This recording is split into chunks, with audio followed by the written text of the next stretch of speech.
Hola a todos, sean ustedes muy bienvenidos a este nuevo episodio del podcast Tres cifras en la montaña. Hoy estamos con el episodio número 24 y vamos a hablar sobre las modalidades de carrera. Esta semana la producción no ha logrado organizar a tiempo la charla que tenía agendada por cuestiones de cambios en las agendas. Pero lejos de no tener tema, hoy nos vamos a centrar en las distintas modalidades que existen en carreras de largo aliento y carreras de montaña. En los últimos episodios hemos estado nombrando con los invitados distintos tipos de carrera que se conocen. Skyrunning, 100 millas. Hemos nombrado muy por encima en el último episodio con Bettina las backyard, carreras por etapas. Hemos hablado con Néstor, por lo que me pareció una idea interesante.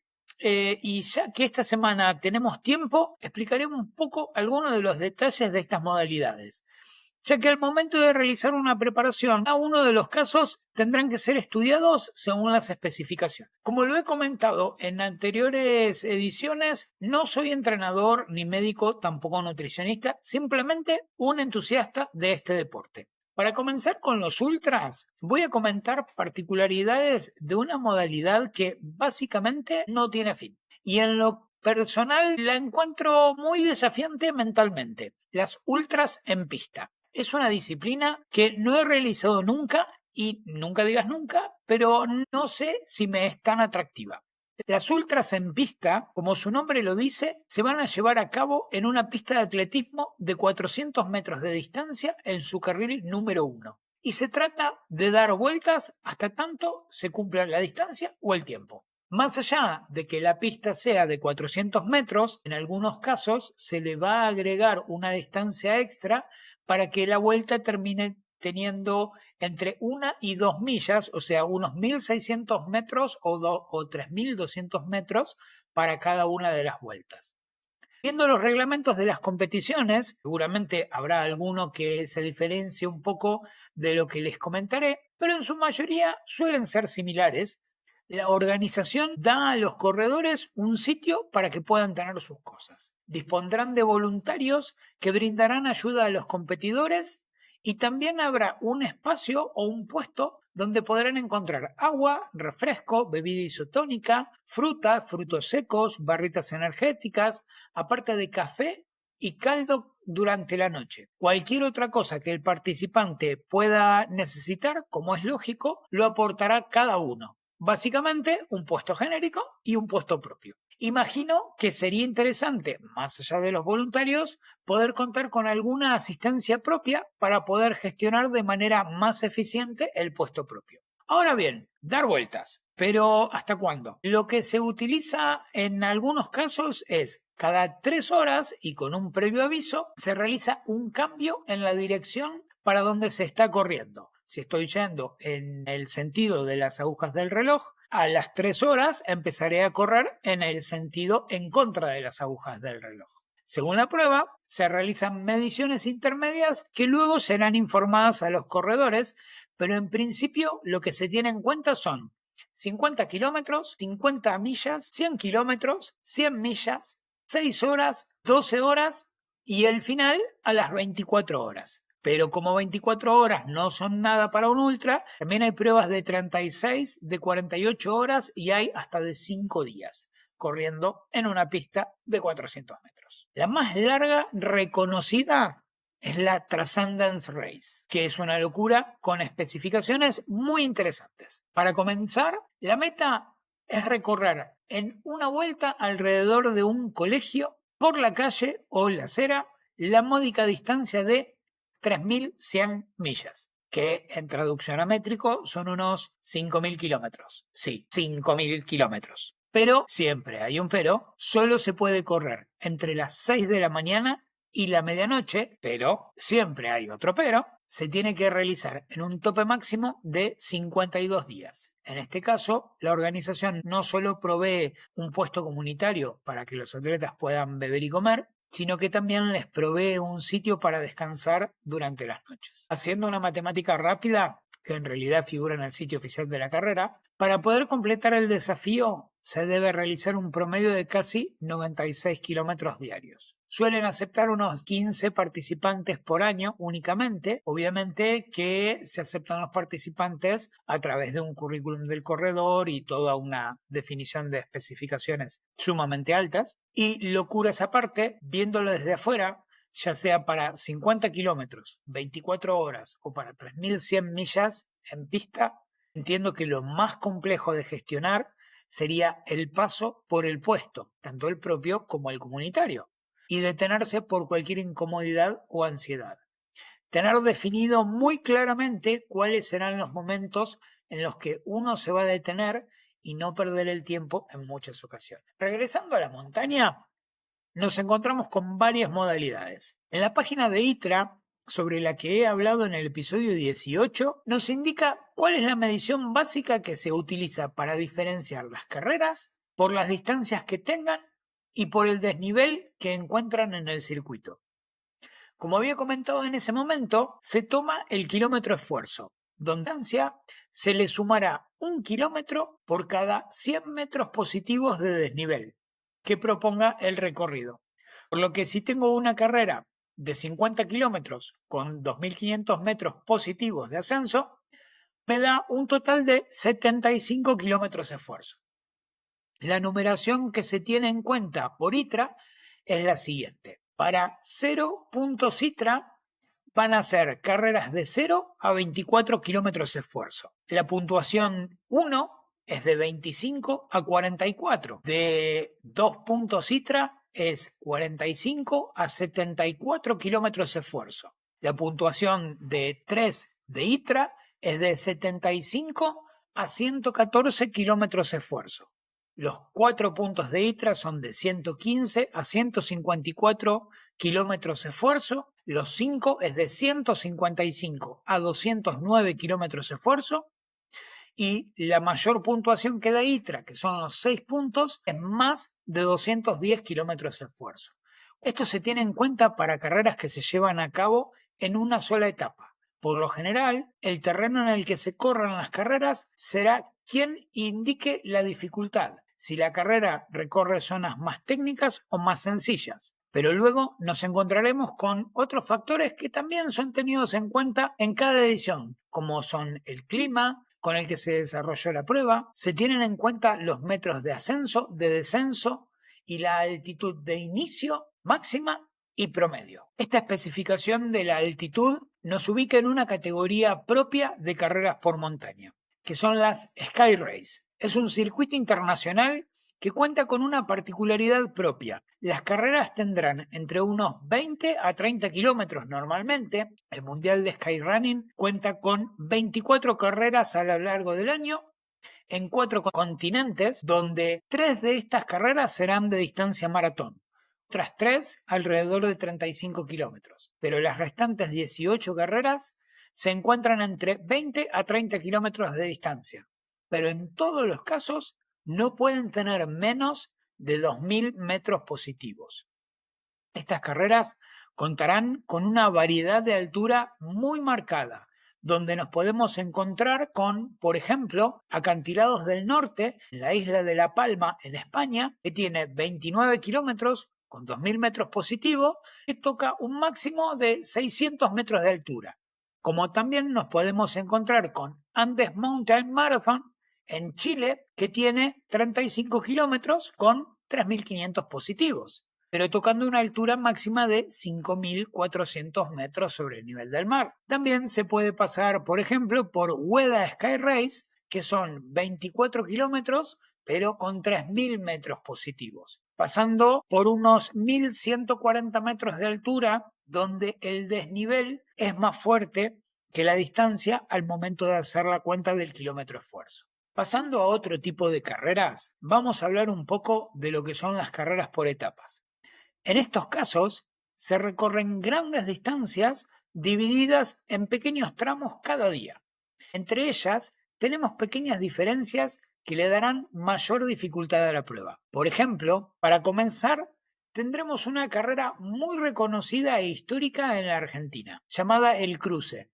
donde se realiza el cruce de los Andes. Es una carrera de 3 etapas con 2 noches durmiendo en un campamento. En esta carrera, la organización se encargará de movilizar las pertenencias de los corredores, el campamento, y tendrán puestos durante el recorrido, donde los corredores se encargarán de realizar 3 etapas de unos 30 a 35 kilómetros diarios para un total de 100 kilómetros. Subiendo la dificultad, nos iremos a pruebas como Maratón de Sables, donde nos encontraremos con una situación de 9 días en el desierto y un recorrido de aproximadamente 250 kilómetros repartidos en 6 etapas para realizar el recorrido corriendo o caminando.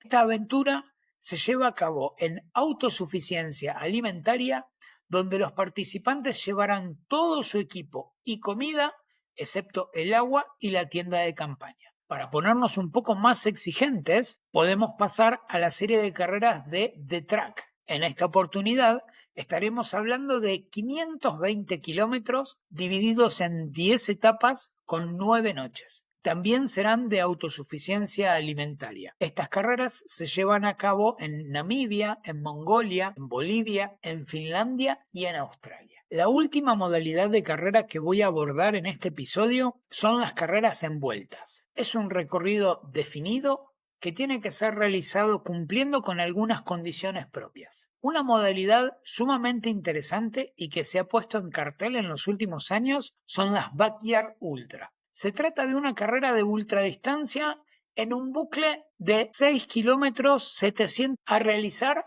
en una hora. Si no se consigue en ese tiempo, el corredor queda descalificado. Termina cuando un único participante puede completar él solo por lo menos una vuelta más que los demás. Esta distancia de 6 kilómetros, 7 a realizar en una hora es por contemplar que cada 24 horas serán recorridas 100 millas.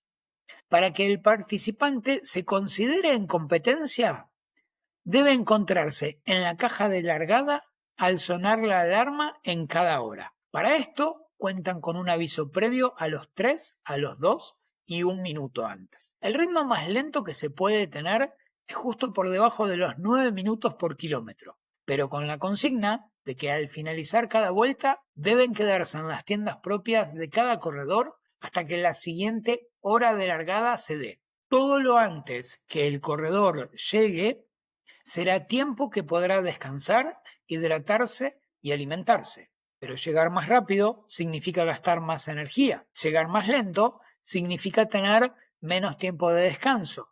Ahí es donde se encuentra la gran dificultad para gestionar la carrera.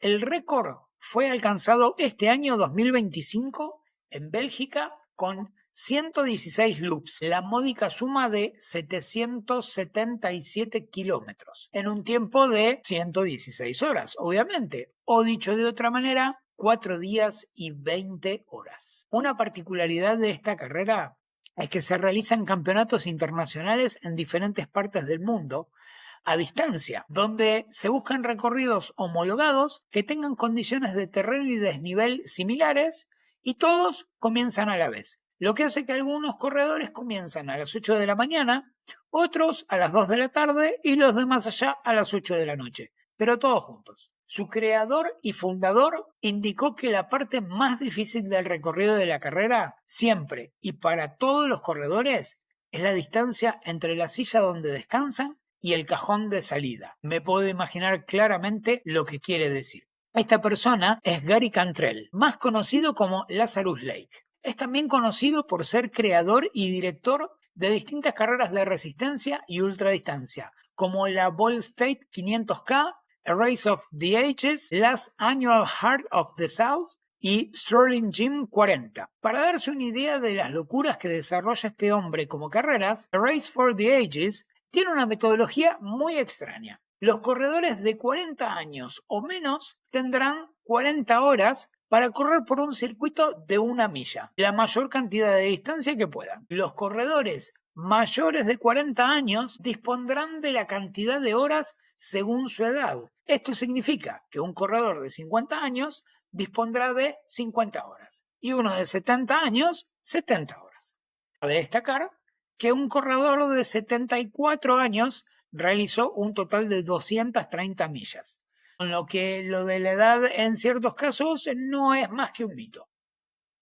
Pero la carrera de Lazarus más icónica es la Barclays Marathon. Es una carrera de 5 vueltas de 20 millas cada una, dando un total de 100 millas y un límite de 60 horas. Desde el año 1986 que comenzó la prueba, solo fue finalizada 26 oportunidades, en los cuales 19 fueron hombres y una sola mujer. Pero siempre hay un pero. ¿Dónde está la trampa? Se lleva a cabo en Frozen Head, en Tennessee, en Estados Unidos. Comenzando desde el momento de registrarse, para ser incluido en la carrera comienzan las dificultades. La carrera, por cuestiones del parque donde se realiza, admitirá entre 35 y 40 corredores. El valor de la inscripción es de $1.60, lo cual eso ya es un llamado de atención. Para inscribirse hay que enviar un escrito donde se indica por qué uno podría finalizar la prueba. Esto debe enviarse en una fecha que cambia continuamente, pero no se publica de manera abierta. Se debe enviar a un correo electrónico, que tampoco se publica de manera abierta. Se debe completar un cuestionario con preguntas del tipo de ¿cuál es el grupo de vegetales más importante? O ¿cuál es el elemento número 119 de la tabla periódica? Quienes queden aceptados recibirán una carta de condolencias y si es su primera vez, tendrán que llevar una matrícula de coche de donde son originarios. Quienes vayan por segunda vez o más serán requeridos de llevar alguna prenda de ropa que le vaya a Lazarus y un paquete de cigarrillos Camel, que son los que él fuma. Siendo todo esto ya suficientemente extraño, el circuito no está marcado. Se realizará por orientación por mapa. No se podrá utilizar ni GPS ni celulares. No hay puesto de asistencia en el camino, solo en la base, en las carpas que cada uno lleve. Para realizar el recorrido se realizarán las primeras 2 vueltas en sentido de las agujas del reloj, las otras 2 al contrario. Y en el caso de acceder a la quinta, uno podrá elegir en qué sentido darla. Para demostrar que uno ha realizado el recorrido correctamente, debe llevar a Lazarus en la base, en cada vuelta, las páginas con el número de tu dorsal de libros que se encuentran escondidos en el bosque. Luego de cada vuelta, el corredor que esté listo y habilitado para volver a salir deberá acercarse donde la organización para recibir un nuevo dorsal en cada vuelta y salir nuevamente a buscar más páginas de libros. Los puntos por donde se deben pasar durante cada vuelta son puestos a disposición unas horas antes de la largada y todos los años cambia el recorrido y donde están ubicados los puestos. La hora de largada tampoco se conoce de antemano. Se lleva a cabo entre las 11 p.m. del viernes y las 11 a.m. del sábado. Aproximadamente una hora antes de la largada, Lazarus hará sonar una caracola indicando que la largada se acerca. Y la largada se hará efectiva 60 minutos más tarde cuando encienda su cigarrillo. Si nada de estas cosas los ha mareado, para cada vuelta se cuentan con 12 horas de tiempo límite, lo que para unos 32 kilómetros no sería a simple vista algo muy desafiante, pero hay que tener en cuenta que los 160 kilómetros suman unos 18.000 metros positivos.